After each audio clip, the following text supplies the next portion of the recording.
এবার আমরা টাইপ 2 এর ম্যাথ দেখব। টাইপ 2 তে বলা আছে যে বিস্তার না করে প্রমাণ করো। তার মানে কোন একটি সারি বা কোন একটি কলাম বরাবর আমরা সরাসরি কি করতে পারবো না, বিস্তার করতে পারবো না। অর্থাৎ আমাদের এখানে কি আছে, রেস্ট্রিকশন আছে। সো বিস্তার না করে আমাদের কি করতে হবে, প্রমাণ করতে হবে। আমরা কোন একটা সারি বা কলাম থেকে যোগ বিয়োগ করতে পারবো, কিন্তু সরাসরি কি করতে পারবো না, বিস্তার করতে পারবো না। তাহলে আমরা যদি এক্সাম্পল 1 দেখি, এক্সাম্পল 1 এ বলা আছে যে এই নির্ণায়কটির সমান আমাদের কি করতে হবে, 0 প্রমাণ করতে হবে, বাট বিস্তার করতে পারবো না। তাহলে খেয়াল করে দেখি, এখানে আমরা যদি এই ম্যাথটি করতে চাই, আমরা প্রথমে কি লেফট হ্যান্ড সাইড থেকে কি করব, স্টার্ট করব। এবার খেয়াল করে দেখি, আমরা যদি প্রথম কলাম থেকে দ্বিতীয় কলামকে বিয়োগ করি, এখানে আসবে কি, এ থেকে এ বিয়োগ করলে 0 হয়ে যাবে, এবং 2b থেকে 3b বিয়োগ করলে কত আসবে, -b, এবং একই সাথে টোটাল প্রতিটি উপাদানে কত আসবে, প্রথম কলামে -b চলে আসবে যদি আমরা ক্যালকুলেশনটা করি। ঠিক তেমনি ভাবে আমরা যদি দ্বিতীয় কলাম থেকে তৃতীয় কলামকে বিয়োগ করি, তাহলে আমরা খেয়াল করে দেখি a এবং a ক্যান্সেল আউট হয়ে যাবে, এবং 3b থেকে 4b বিয়োগ করলে কত আসবে, -b চলে আসবে। তাহলে দ্বিতীয় কলাম বরাবর কি আসবে, -b আসবে। তাহলে প্রথম কলাম বরাবর -b এবং দ্বিতীয় কলাম বরাবর কি আসবে, -b, এবং এখান থেকে আমরা সরাসরি কি লিখতে পারবো, 0 লিখতে পারবো। তাহলে আমরা যদি ম্যাথটা করি, খেয়াল করে দেখি, আমরা হচ্ছে প্রথম কলাম থেকে দ্বিতীয় কলামকে বিয়োগ করে দিই। তাহলে a প্লাস 2b থেকে a প্লাস 3b বিয়োগ করলে আসবে কত, এখানে -b। Then a plus 4b থেকে a প্লাস 5b কে বিয়োগ করলে আসবে কত, এখানে -b। ঠিক তেমনি ভাবে a প্লাস 6b থেকে a প্লাস 7b কে বিয়োগ করলে কত আসবে, -b চলে আসবে। তা আমরা এখানে কি করলাম, আমরা এখানে কলাম 1 কে চেঞ্জ করলাম, কলাম 1 থেকে আমরা কি করলাম, কলাম 2 কে বিয়োগ করে দিলাম। এবার আমরা যদি কলাম 2 কে চেঞ্জ করি, কিভাবে চেঞ্জ করব, কলাম 2 থেকে কলাম 3 কে আমরা কি করব, বিয়োগ করে দেব। তাহলে খেয়াল করে দেখি, a প্লাস 3b থেকে a প্লাস 4b কে বিয়োগ করলে আসবে কি, -b। ঠিক তেমনি ভাবে a প্লাস 5b থেকে a প্লাস 6b কে বিয়োগ করলে কত আসবে, -b। দেন সর্বশেষ a প্লাস 7b থেকে a প্লাস 8b কে বিয়োগ করলে কত আসবে, -b। তাহলে এখানে আসবে -b। আর কলাম 3 কে আমরা চেঞ্জ করব না, তাহলে এখানে আমরা লিখব কি, a plus 4b, then a plus 6b, then a plus 8b। এবার খেয়াল করে দেখি, আমরা নির্ণায়কের একটি প্রপার্টি জানি, যে নির্ণায়কের যে কোনো দুইটি সারি বা যে কোনো দুইটি কলামে যদি একই রকম উপাদান থাকে, তাহলে ওই নির্ণায়কের মান কি হবে, 0 হবে। তাহলে এখানে প্রথম কলাম এবং দ্বিতীয় কলামে সবগুলো উপাদান কিন্তু একই, অর্থাৎ -b। দ্যাট মিনস আমরা কিন্তু এই নির্ণায়কের মান সরাসরি কি বলতে পারবো, 0 বলতে পারবো। তাহলে আমরা এই নির্ণায়ক সমান কি লিখতে পারি, 0 লিখতে পারি, এবং এটাই কিন্তু রাইট হ্যান্ড সাইড। তাহলে আমরা কি করলাম, এখানে প্রথম কলাম থেকে দ্বিতীয় কলাম বিয়োগ করলাম, এবং দ্বিতীয় কলাম থেকে কি করলাম, তৃতীয় কলাম বিয়োগ করলাম। বিয়োগ করার পর আমরা দেখলাম কি, প্রথম দুইটি কলামে একই রকম উপাদান দেখা যাচ্ছে, সো এই নির্ণায়কের মান কি হবে, 0 হবে। এবার আমরা যদি এক্সাম্পল নাম্বার 2 করি, এক্সাম্পল নাম্বার 2 তে বলা আছে এই বিস্তৃতির সমান আমাদের ফার্স্ট অফ অল এইটি প্রমাণ করতে হবে, দেন এইটি সমান আবার কি প্রমাণ করতে হবে, 0 প্রমাণ করতে হবে। তাহলে এখানে আছে টোটাল কয়টি ধাপ, 2টি ধাপ। তাহলে এই 2টি ধাপে করার জন্য আমরা প্রথমত এই লেফট হ্যান্ড সাইড থেকে স্টার্ট করব। তাহলে আমাদের লেফট হ্যান্ড সাইড আমরা ধরে নেই যে ডি হচ্ছে এই নির্ণায়কের মান, এবং এখান থেকে প্রথমে আমরা কি এই মিডল হ্যান্ড সাইডটা কি করতে হবে, আমাদের প্রুফ করতে হবে। তাহলে খেয়াল করে দেখি, যদি আমরা এখান থেকে এখানে যেতে চাই, তাহলে আমাদের কোন প্রসিডিউরটা আগাইতে হবে। আমরা লক্ষ্য করে দেখি এখানে কি আছে, এখানে হচ্ছে প্রথম কলাম বরাবর 3টি 1 আছে, বাট এখানে প্রথম কলাম বরাবর কি আছে, প্রথমে আছে a, দেন দ্বিতীয় সারিতে আছে কি b, এবং তৃতীয় সারিতে কি আছে c। তাহলে আমরা কি, যদি আমরা 1 1 এবং 1 কে a b এবং c তে রূপান্তর করতে চাই, তাহলে আমরা কি করব, প্রথম সারি বরাবর a গুণ করে দিব, দ্বিতীয় সারি বরাবর b গুণ করে দিব, এবং তৃতীয় সারি বরাবর আমরা কি গুণ করে দিব, c গুণ করে দিব। তাহলে a b c যদি গুণ করতে চাই, অবশ্যই কি a b c তে ভাগ করতে হবে। তাহলে খেয়াল করে দেখি, আমরা যদি সবার বাইরে a b c দিয়ে ভাগ করে দেই, অর্থাৎ a b c দিয়ে আমরা কি করে দিলাম, সবার বাইরে ভাগ করে দিলাম। এবার আমরা ভিতরে কি করে দিব, গুণ করে দিব। তাহলে প্রথম সারি বরাবর আমরা কি করব, a গুণ করব। তাহলে এখানে আমরা কি লিখব, a, দেন এখানে আমরা কি লিখব, a, আর বাকি কি থাকবে এখানে বি ইন্টু সি, এবং এখানে যদি আমরা এ গুণ করে দেই তাহলে এখানে কি আসবে এ বি সি দেন ইন্টু বি প্লাস সি। অর্থাৎ আমরা বাইরে যে এ দিয়ে ভাগ করলাম, ভিতরে সেই এ প্রথম সারি বরাবর আমরা কি করে দিলাম, গুণ করে দিলাম। ঠিক তেমনি ভাবে আমরা বাইরে হচ্ছে বি দিয়ে ভাগ করছি, দেন ভিতরে দ্বিতীয় সারি বরাবর আমি কি দিয়ে গুণ করে দিব, বি দিয়ে গুণ করে দিব। তাহলে এখানে আমরা লিখতে পারি বি, দেন এখানে আগে থেকে ছিল কি সি এ, তাহলে এখানে কি আসবে এ বি সি, দেন এখানে বি দিয়ে গুণ করলে আসবে কি A B C into C plus A. Then সর্বশেষ সারিতে কি আসবে, আমরা যেহেতু সি দ্বারা ভাগ করছি বাইরে, তো আমরা ভিতরে কি দ্বারা গুণ করে দিব, সি দিয়ে গুণ করে দিব। তাহলে এখানে সি দিয়ে গুণ করলে আসবে সি, এখানে সি দিয়ে গুণ করলে আসবে এ বি সি, এবং এখানে সি দিয়ে গুণ করলে আসবে এ বি সি, আর এখানে থাকবে কি এ প্লাস বি। তাহলে এবার আমরা এখান থেকে কি করব, দ্বিতীয় কলাম থেকে এবিসি কে কমন নিব, এবং তৃতীয় কলাম থেকে আমরা কি করব এবিসি কে কমন নিব। তাহলে এখান থেকে আমরা লিখতে পারি আগে কি ছিল এখানে এবিসি, দেন এবার দ্বিতীয় কলাম থেকে কমন নিলে আসবে এ বি সি, এবং তৃতীয় কলাম থেকে যদি আমরা এবিসি কমন নিই তাহলে এখানে কি লিখতে পারবো এ বি সি। দেন বাকি থাকলো কি, এখানে বাকি থাকলো এ বি সি, এবং এখানে কি থাকবে যদি আমরা এবিসি কমন নিয়ে নেই তাহলে থাকবে 1 1, এবং এখানে কি থাকবে 1। আর তৃতীয় কলাম থেকে যদি এবিসি কমন নেই এখানে আসবে কি B plus C, C plus A, এবং এ প্লাস বি। এবার আমরা যদি এখান থেকে একটি এবিসি এবং একটি এবিসি কেটে দেই তাহলে এখানে যে মানটি আসবে সেটা হচ্ছে এবিসি, দেন এই টোটাল নির্ণায়কটি। সো এই অংশটি কিন্তু আমাদের মিডলে কিন্তু দেয়া ছিল, সো আমরা কিন্তু একটি অংশ কি প্রুফ করে ফেললাম। এবার এই টোটালটি অর্থাৎ এই নির্ণায়কটি সমান যে 0 হবে সেটি আমাদের কি করতে হবে, প্রমাণ করতে হবে। তাহলে খেয়াল করে দেখি আমাদের এখানে বাইরে কি ছিল, বাইরে ছিল এবিসি, তাহলে আমরা বাইরে এবিসি লিখলাম। দেন আমরা যদি প্রথম কলাম এবং তৃতীয় কলামকে যোগ করে দেই, প্রথম কলাম এবং তৃতীয় কলামকে যদি আমরা যোগ করে দেই তাহলে এখানে কি আসবে এ প্লাস বি প্লাস সি, অর্থাৎ A plus B plus C. ঠিক তেমনি ভাবে বি এর সাথে সি প্লাস এ যোগ করলে কি আসবে এ প্লাস বি প্লাস সি, এবং সি এর সাথে যদি আমরা এ প্লাস বি যোগ করে দেই তাহলে এখানে কি আসবে এ প্লাস বি প্লাস সি। দেন বাকি জিনিসগুলো হচ্ছে বা বাকি উপাদানগুলো আমরা আগের মতো রাখবো। দ্যাট মিনস এখানে কি আসবে 1 1 1, এবং এখানে কি আসবে B plus C, C plus A, এবং এখানে কি আসবে এ প্লাস বি।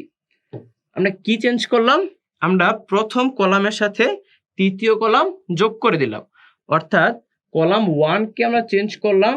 কিভাবে চেঞ্জ করলাম, কলাম 1 এর সাথে কলাম 3 আমরা যোগ করে দিলাম।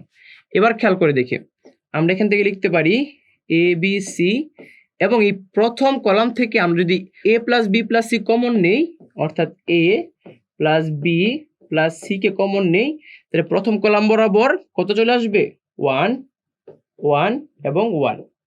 আর বাকি জিনিসগুলো যদি আমরা আগের মতো রাখি এখানে কি আসবে 1 1 1, দেন এখানে আসবে B plus C, C plus A, এবং A plus B.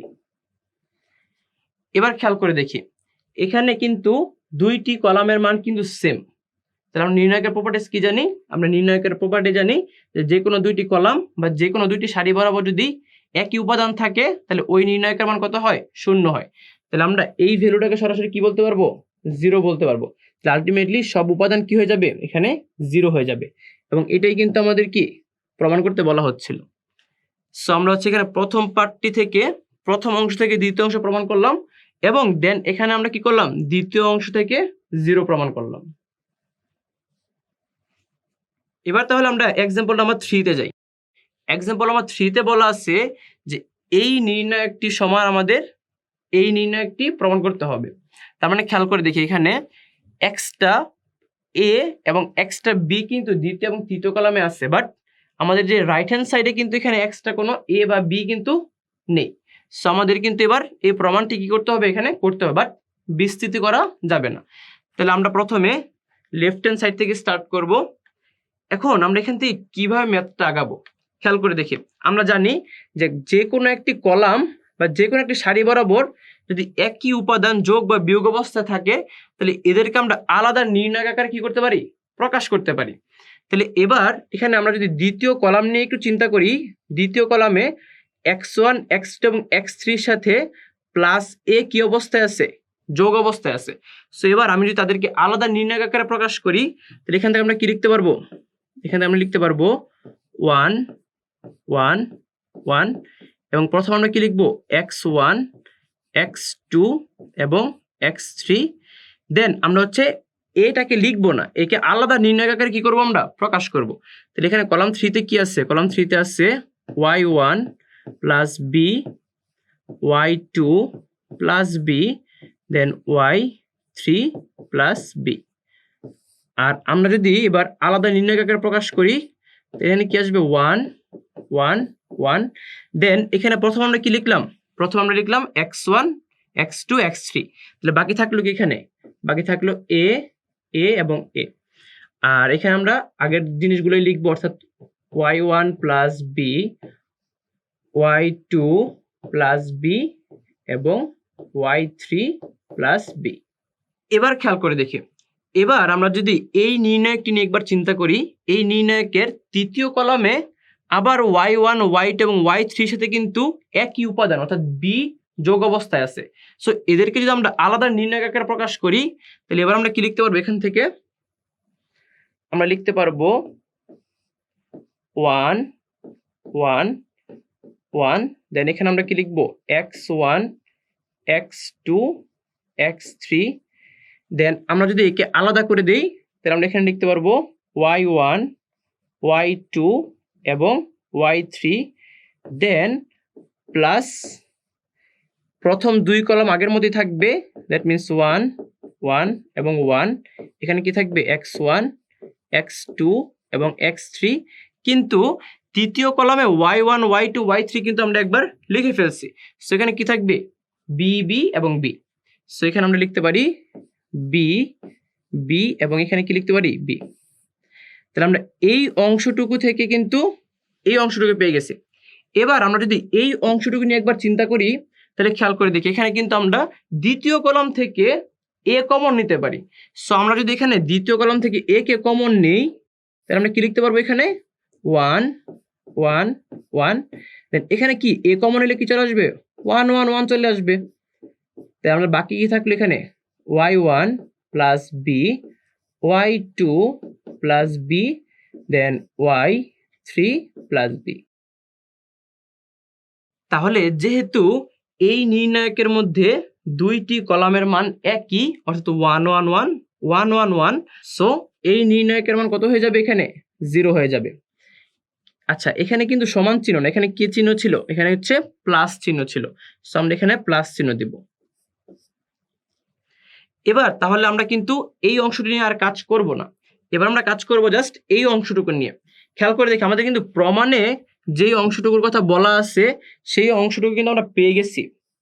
That means আমাদের এই অংশটুকুর মান কি আনতে হবে, 0 নিয়ে আসতে হবে।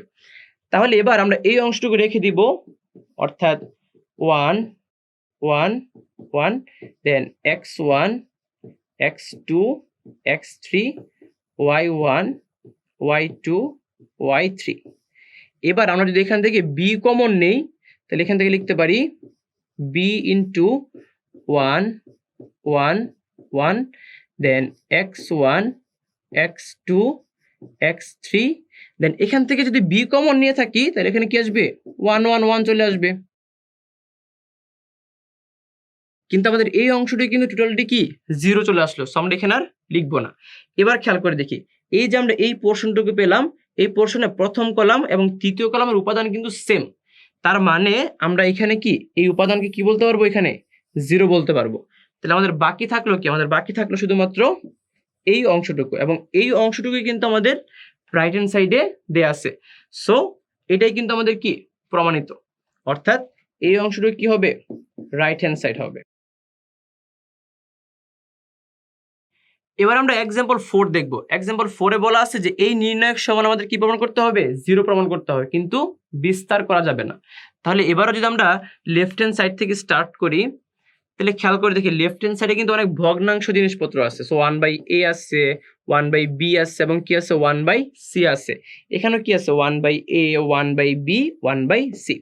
তাহলে আমাদের প্রথম কাজ হচ্ছে এই ভগ্নাংশগুলোকে সরিয়ে ফেলা। তাহলে খেয়াল করে দেখি আমরা যদি প্রথম কলামে a গুণ করে দিই তাহলে কিন্তু এই ভগ্নাংশগুলো কি সরে যাবে। দেন দ্বিতীয় কলামে আমরা যদি b গুণ করি তাহলে কিন্তু এই ভগ্নাংশগুলো কি হয়ে যাবে, বেনিশ হয়ে যাবে। ঠিক তেমনি ভাবে তৃতীয় কলামে আমরা কি গুণ করব, c গুণ করব। তাহলে a b এবং c গুণ করতে হলে তো আমাদের a b c দিয়ে ভাগ করতে হবে। তাহলে আমরা কি করব, বাইরে 1/abc নিব, দ্যাট মিন্স abc দিয়ে আমরা কি করলাম, ভাগ করলাম। দেন ভিতরে হচ্ছে আমরা কি করব, প্রথম কলাম বরাবর আমরা a গুণ করব। তাহলে এখানে bc এর সাথে a গুণ করলে কি আসবে, abc আসবে। দেন 1/a এর সাথে a গুণ করলে কত আসবে, 1 চলে আসবে। 1/a into a, that means 1। আর এখানে যদি আমরা 1/a plus b এর সাথে a গুণ করি তাহলে 1/a এর সাথে a গুণ করলে আসবে 1, দেন প্লাস b এর সাথে a গুণ করলে কত আসবে, ab। ঠিক তেমনি ভাবে আমরা যদি দ্বিতীয় কলামে b গুণ করি তাহলে এখানে c a এর সাথে b গুণ করলে আসবে কত, abc। দেন 1/b এর সাথে b গুণ করলে কত আসবে, 1। আর 1/b এর সাথে b গুণ করলে আসবে 1 প্লাস এখানে কি আসবে, bc। তাহলে আমরা যদি তৃতীয় কলাম বরাবর c গুণ করি এখানে আমরা লিখতে পারি কি, abc। দেন এখানে আসবে 1, দেন এখানে কি আসবে, এখানে 1/c এর সাথে c গুণ করলে আসবে 1, দেন প্লাস a এর সাথে c গুণ করলে আসবে কি, ac। তাহলে আমাদের কিন্তু এখান থেকে ভগ্নাংশ যে টার্মগুলো ছিল এগুলো কিন্তু বেনিশ হয়ে গেছে। এবার আমরা কি করতে পারি, প্রথম সারি থেকে abc কে কমন নিতে পারি। তাহলে আমরা যদি এবার প্রথম সারি থেকে abc কে কমন নেই, তাহলে আমাদের বাইরে কি ছিল আগে, বাইরে ছিল আগে abc। দেন আমরা প্রথম সারি থেকে কি কমন নিব, abc কমন নিব। তাহলে abc কমন নেওয়ার পরে খেয়াল করে দেখি প্রথম সারি বরাবর আমাদের কি চলে আসবে, 1 1 1 চলে আসবে। এবং দ্বিতীয় সারি বরাবর কিন্তু আমাদের আগে 1 1 1 ছিল।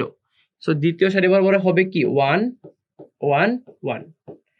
আর তৃতীয় সারি বরাবর এখানে কি ছিল, 1 plus ab, 1 plus bc, 1 plus ac। তাহলে আমরা লিখব 1 plus ab, 1 plus bc, দেন 1 plus ac। এবার লক্ষ্য করে দেখি এখানে কিন্তু দুইটি কলামের মান কিন্তু সেম।